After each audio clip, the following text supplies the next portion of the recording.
Hey guys, Michael the Comic Nerd here. I just want to take this opportunity now that we've officially surpassed our year-end goal of 800 subscribers. In fact, we're actually pretty well into 800 right now. I think last I checked it's 827 at the time of this recording. I figure I just haven't done it in quite a long time, and I figured I'd do a Q&A video. So I took to Twitter, you guys gave me some great questions, and I'm here to talk about them. So I'm going to go one at a time. I'm going to also attach the Twitter tag of whoever has the questions, so you go check them out, say hi. And yeah, let's just jump right into it. Question number one. So, I have the computer right here, it's what I'm looking over here. So, at LilMeyer5 asks, do you collect variant covers, or have you picked up a book just for the cover art?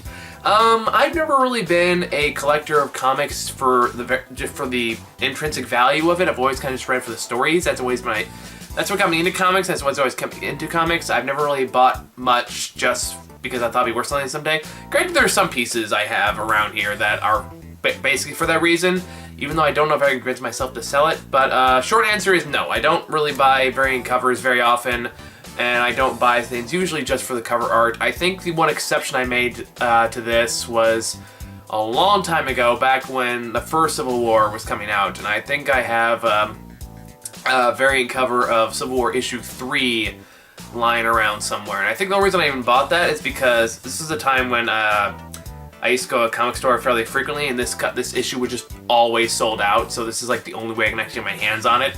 Because I wanted to read the story, I wanted to know what was going to happen, and this is back when Civil War was like really, really good, and then like I think it was like issue 4 or 5 came out, and I just kind of nosedived. But up to that point, the story was pretty good. I think if I remember correctly, I don't even know where I'd find it. It's in one of my comic book boxes somewhere. But I think it had a picture of the clone Thor, or what do they call him? Ragnarok, I think his name was in the comics. But he had him on the cover, and yeah, that's Civil War issue 3 or 4. But other than that, that was like the only variant cover I bought at a comic shop. I don't even really do single issues much anymore. I usually go for the volumes or the hardcovers, something like that. Those usually I spend more money on, because to me, I appreciate single issues, but there's something about just the convenience of the larger books that just appeal to me more. And honestly, I think kind of where the industry's going too. I think we're gonna rely on that rely much more on that than we do on single issues in a few years from now. But yeah, there's the answer to that question. All right, the second question comes from Captitude Gaming at Captitude. He asked quite a few questions here. His first question is, when did you start your channel? I actually had to look this up because it's really just been such a long time. And the sad reality is, I think I looked it up and I started making videos on August 10th, 2008. Yes, 2008. And so that means my channel is now... No, 2010. Sorry, 2010.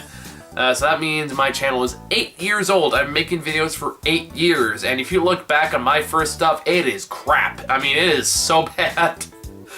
Like, crap, but then everyone's gonna look back at the original one. God, it was so bad. I had no idea what I was doing. It was filmed on this crappy little, like, digital camera. Oh, God, it was so bad. This is back for, like, smartphones were a thing. Everyone had a fucking camera at that point. So it was like this crappy little digital camera that was only meant for pictures, but I used it for video, so the audio quality is shit. I had no idea what kind of personality I wanted to do. I think I was aping Tobuscus at the time. God, it was... You look back, I know it's really painful to watch. So even just this now is such a huge improvement over what it was back then. So yeah, I started my channel over 8 years ago. Capsude also asks, what made you want to start a channel? You know, again, it was 8 years ago, so I don't remember exactly the reason why. I think it just boiled down to I was watching other people on YouTube and I thought, you know what, this seems like fun. I kind of want to dive into this. So I just kind of started doing it. And I just got more and more into it, and I saw other YouTubers I took influences from, and, okay, influence meant basically rip off at the time, although I always like to think I took my own spin on it eventually. Yeah, I think I just really wanted to create things that people can just be entertained by, or just, it was a way for me to express myself in a time when I had a lot of trouble finding ways to express myself, because I think about 8 years ago, I would have been, oh God, like 19, no, younger, No, 19, I'm right. Like 18 or 19, and I was very much in an awkward stage of my life. I think I was still in community college, like I just graduated, and I didn't really have a lot of good friends. I didn't really have any good friends at the time, or at least not friends I was close to. I was very much a loner at that time. And I just wanted to find a way just to express myself, and I wanted to find a way to just feel like to get my voice out there in some way, whatever goofy or silly way I wanted to do it at the time. It gave me control over something. It gave me a control over an image I can present to the world, and I like that about it, and I think I still like that about it, and that's why I'm trying to pursue it as a full-time thing. Although I'm much more confident about what I'm going for now than I was back then. So that's right there, a huge, that took 8 years to develop that. So yeah, that's, I think, as good an answer as I can give it why I started my YouTube channel. And Captude's third question is, how has your interest in comics and films evolved over the years? A lot.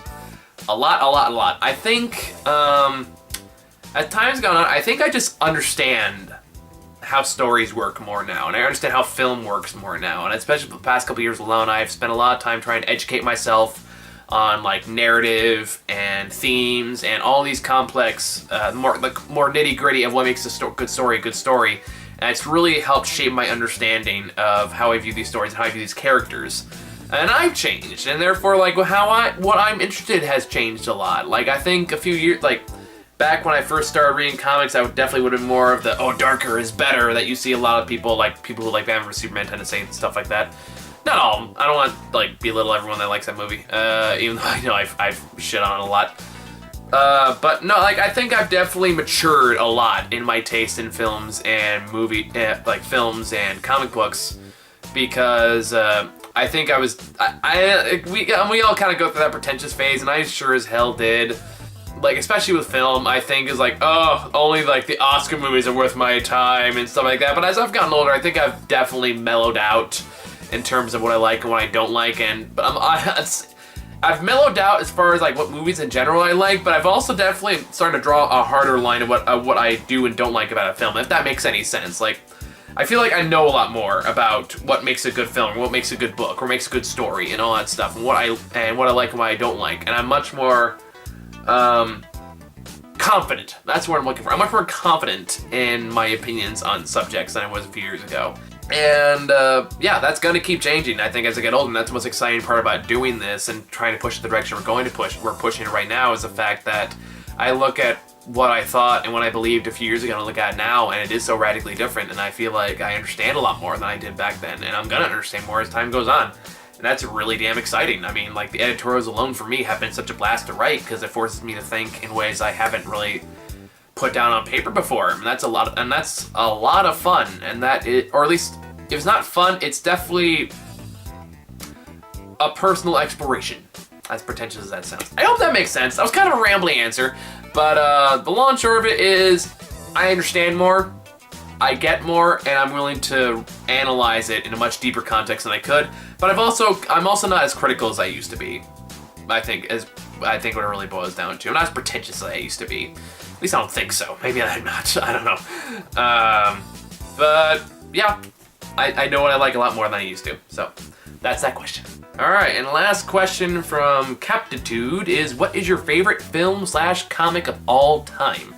Okay, this is a good question. For me, this is it's a hard question for me to answer personally, because there's just so many I love and so many that really mean a lot to me that, yeah, it's just hard to pick just one. As far as films go, my favorite film of all time has always been There Will Be Blood, or at least it has been since I was a teenager, because I think, now granted, I haven't watched it in a few years, so I don't know how well it would hold up now, but I think back then when I first watched it, it was the movie that really taught me what film can be, and it taught me what I believe, like, it taught me, like, the depths they can go to and what they can say about people and society, and, like, how deep you can look into certain characters, and it really just taught me a lot about film. And I think a big reason, and that movie is a big reason why I continue to analyze movies, and it showed me why I love movies the way I do. And so I really owe a lot to that film, and that's what also made Daniel Day-Lewis one of my favorite actors of all time.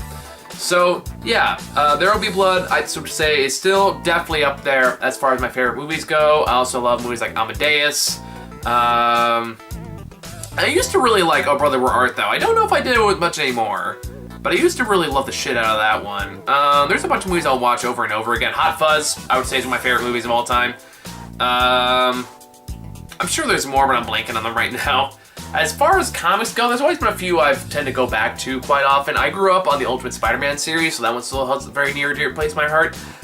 Kingdom Come is still my favorite, all-time favorite superhero comics. Sandman's great, of course. Green Lantern, of course. Green Lantern was always a favorite of mine. Green Lantern's what got me, like, the Jeff Johns Green Lantern, which is a question I'll get to in a little bit. And so he got, like, Green Lantern actually got me to DC Comics, so I owe a lot to that one.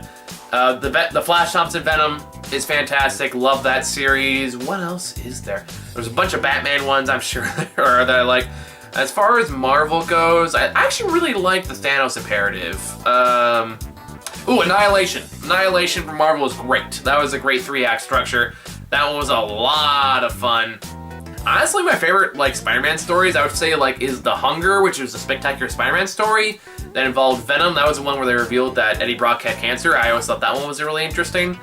Yeah, there's a lot of fucking books I like. It's kind of hard. Watchmen, of course. Gotta go with Watchmen. Watchmen's definitely up there.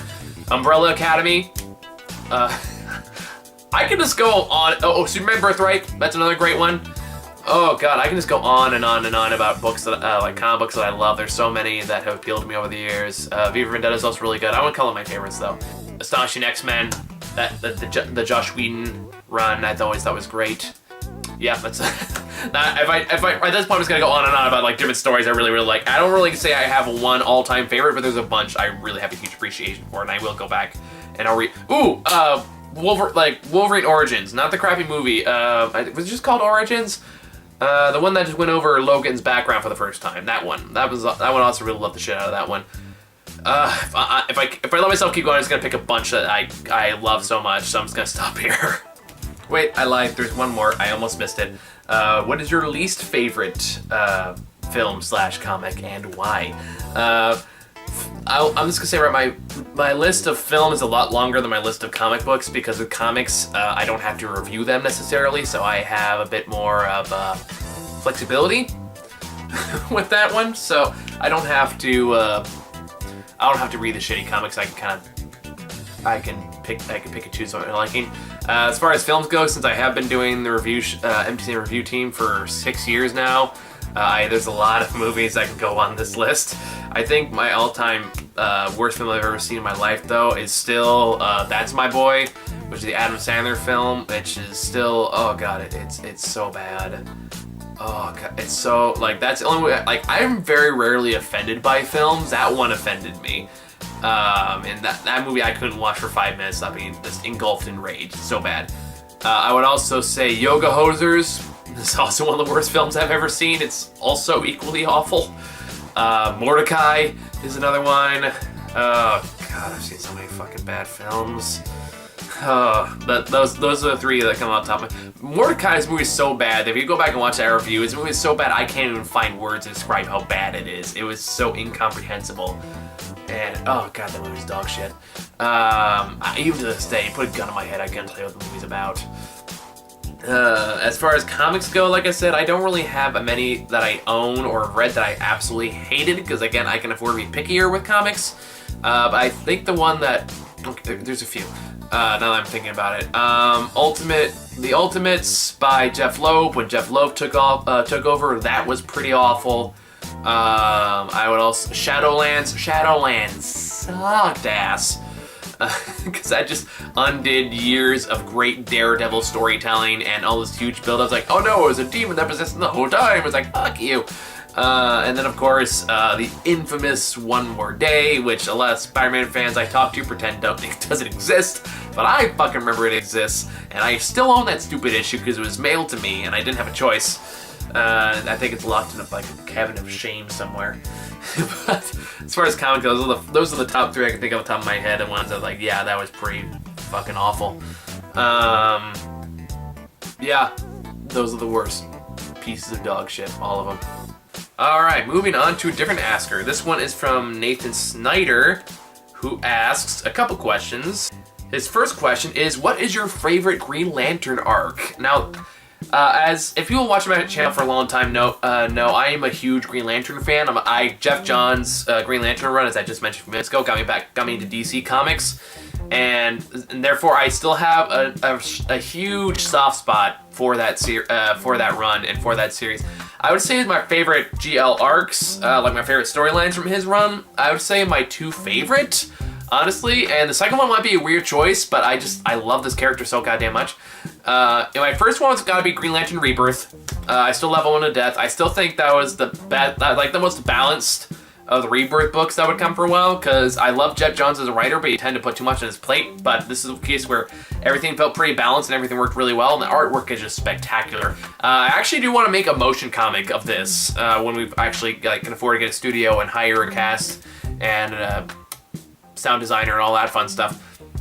Definitely want to look into making that into a motion comic. That's actually one of my dream projects that I'm hoping to get done in a year, get to work on in a year or so. Other than that, I will say, like, Agent Orange. Honestly, Agent Orange is one of my all-time favorite Green Lantern stories, because I love Larfleeze. Larfleeze is such a great character, and it's one of those things, I don't know how many people outside of Jeff Johns really knew how to write him, which is kind of a shame. He's so good. He's so entertaining as a character. The concept is great. His design is fantastic. That's one of my dream characters to play, like in a voiceover or something like that. I've always wanted to play Larfleeze, because even when I was a kid, I used to do this thing where I would read comic books out loud to myself, and I'd create voices for all the different characters, and I always felt was perfect for Larfleeze, and I've always wanted to try it out. So maybe the motion comic then actually takes off, then that's something I definitely want to do in the future too. Because goddamn, that'd be a lot of fun to write, right? I know the popular answer is like Sinestro Cold War, and yeah, that's also a really good one, but I don't know, Agent Orange just always kind of struck out at me too. That also helps that I've actually physically met the artist for Agent Orange, Philip Tan, and I actually have like a portrait he did of Two-Face hung on my wall. I think I put it up on my Instagram, so you can check it out there if you're interested. But yeah, I would count those two as my personal favorites. Okay, Nathan Snyder also asks, most anticipated film of 2019. I actually looked up a list of what's coming up next year, just kind of prepare for answering this question. And there's actually quite a few big ones I'm actually really excited for. They're almost all nerd related, which shouldn't surprise anyone here. But they're either films I know enough about to actually make a judgment call, or part of a reliably good franchise that is so far has been pretty dependable, or just so kind of out there that I'm just shamelessly curious. So for example, I have like Shazam, I really want to see. I actually think that one has a lot of potential. Zachary Levi seems like he's having a blast in the role. It definitely seems like a course correction from DC, and apparently Aquaman's not that bad, so maybe DC's heading the right direction finally. I don't know. Once one of those things, we'll see, but I do think it's definitely an interesting character to adapt, and I think it's risky for DC, which makes me curious. And I think Shazam looks good. There's also Glass, which just based on how much I liked Split, well, it kind of just leads into how much I'm looking forward to this movie. It is M. Night Shyamalan, so it could still be a total stinker, but this, from the trailers, everything looks good so far. The production looks great. The cinematography looks great. It's weird that Shyamalan seems to have his niche in off-kilter superhero movies, and he's starting to realize that. I kind of hope he is, because between Unbreakable and this, granted I haven't seen Unbreakable, I still gotta watch it, but it seems like he has this weird way of writing superhero movies that work pretty well with this particular skill set. And it's a comic movie, so a twist actually feels kind of warranted. So if he plays it right, it'll be pretty good. If nothing else, James McAvoy with Samuel L. Jackson, I'm down for that alone. There's also Captain Marvel, which I know has been getting a lot of undeserved shit in my opinion, and I'm not convinced a good chunk of it isn't sexist, quite frankly. A lot of people say like, oh, Alison Brie looks so boring. Like, Alison Brie, for one, is one of the most phenomenal actors in our industry right now. And and now, to be fair, I can see where they're coming from. I don't think the trailer is doing her any particular favors, because they tend to pick like the blandish expression she has in any given shot. But it's also like, the thing to consider about the Captain Marvel trailers is also like, they're not the fucking Avengers Endgame trailers. I'm not gonna openly act in despair and misery and everyone's sad. It's about a soldier who can fly in space and fights aliens. And what the fuck do you want? So, I don't know. But I think Captain Marvel looks pretty good, though. I am very curious about it. I mean, Marvel has not really made a bad movie yet. Even like their worst ones are still pretty fine. Like even Thor 2 isn't, I would consider, a bad movie. Even though a lot of people give Ant-Man and the Wasp shit for some reason, I don't get why. But anyway, Captain Marvel, look forward to that one, and that leads to, of course, Avengers Endgame. the first trailer they showed for that didn't really show much, but they showed a lot of promise, and it's the Russo brothers who have not let me down so far, so I'm really looking forward to that one too. That one's gonna be great. How to Train Your Dragon 3. I love the How to Train Your Dragon movies. So far, they have also not failed. They keep pushing the story further and further forward. The characters grow rather than they recede. It is a franchise that feels like no one is doing. It's come to a satisfying conclusion. Looking forward to How to Train Your Dragon 3. So, speaking of reliable franchises, same thing. John Wick Chapter 3 pushes forward, not backwards. The action has always been absolutely phenomenal. Keanu Reeves is just perfect for this. It is a blast to watch from beginning to end. Both movies have been, and I'm dying to see what they do with the third one. It's gonna be amazing. John Wick Chapter 3 looks great. Spider-Man Far From Home. I liked the last Spider-Man Homecoming. I thought it was pretty good. I thought it was pretty fun. And I do like how they're trying different things in Spider-Man through all the Spider-Man movies, and some work better than others. But I always thought Tom Holland was a great Spider-Man. I really liked the villains in that one, and Jake Gyllenhaal as Mysterio I think is a good fit, and I think they're gonna have a lot of fun with that. And I think if John Watts and the crew have are gonna expand on what they established in Spider-Man Homecoming, I think it's gonna be pretty reliably good. So Spider-Man Far From Home. Then there's the Joker, which is the Joaquin Phoenix Joker movie.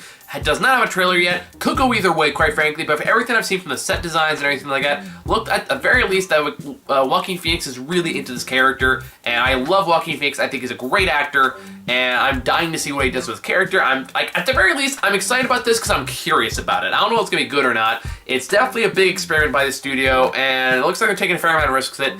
So that's gonna be a really curious watch. But the one I'm looking forward to beyond everything else is Godzilla King of the Monsters. Now, again, if you watch my show for a long time, you know I am a gigantic Godzilla fan. Have been since I was a kid. I have all the movies, a lot of them on VHS. They're actually still sitting around here somewhere. But I've watched all the movies so many times. I love them all to death.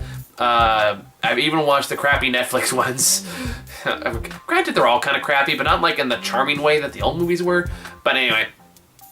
And King of the Monsters, all the trailers I've seen, all the footage, all the designs, all look incredible and just absolutely incredible.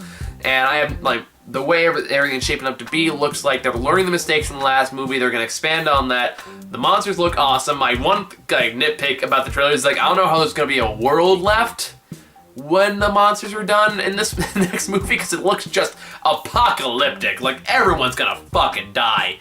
It just looks so awful. But no, like, King of the Monsters really does look like a fantastic ride, and it definitely hails back to my personal childhood, my personal sense of nostalgia.